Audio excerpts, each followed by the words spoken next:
Hey, hello, and welcome back to another installment in the Summit Buys Houses video series. As you might know, in this series, we try to help homeowners who want to sell their house learn everything they can about that process and maximize their profits once they do decide to sell. Today, we're going to talk about foreclosures in Massachusetts. Now, because of COVID, unfortunately, there are homeowners who find themselves in this situation.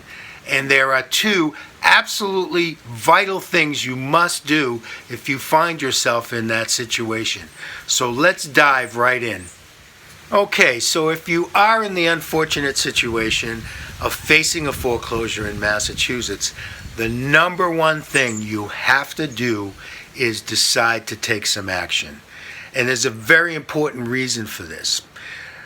In the mortgage that you signed with your lender, there are provisions that allow them to charge you for every single cost they have in trying to get their money back during this foreclosure proceeding.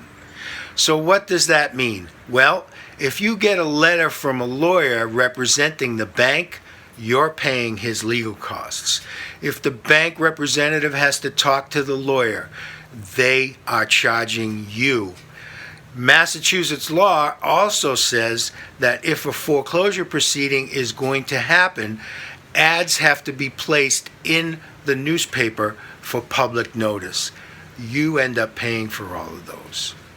In all the years that we've been working in Massachusetts, when we meet many people who are facing foreclosure, the problem becomes extremely hard to solve because they've waited so long that not only do they owe all the payments and interest they missed, they owe thousands and thousands of dollars in legal fees that the bank has incurred.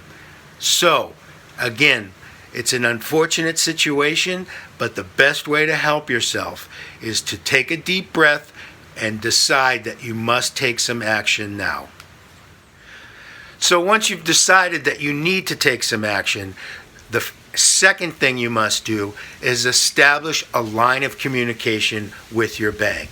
Now, depending on the size of your bank, it may take you a little while to get to a person within that bank that can deal directly with you regarding your own situation.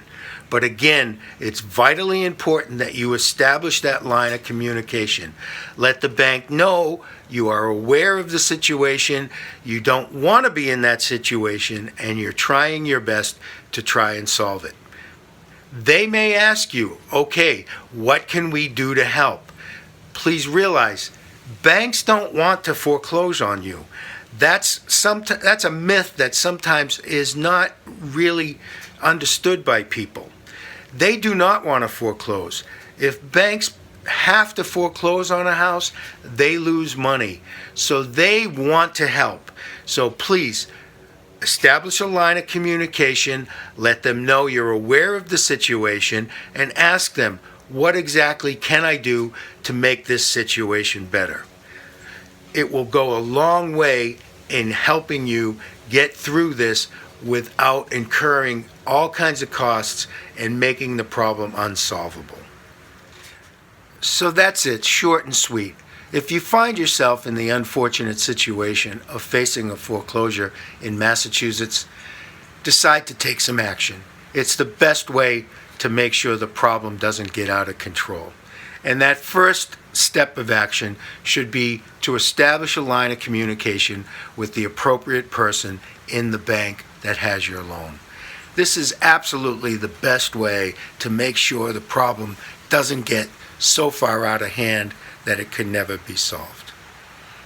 If you have other questions, please don't hesitate to call Summit Buys Houses.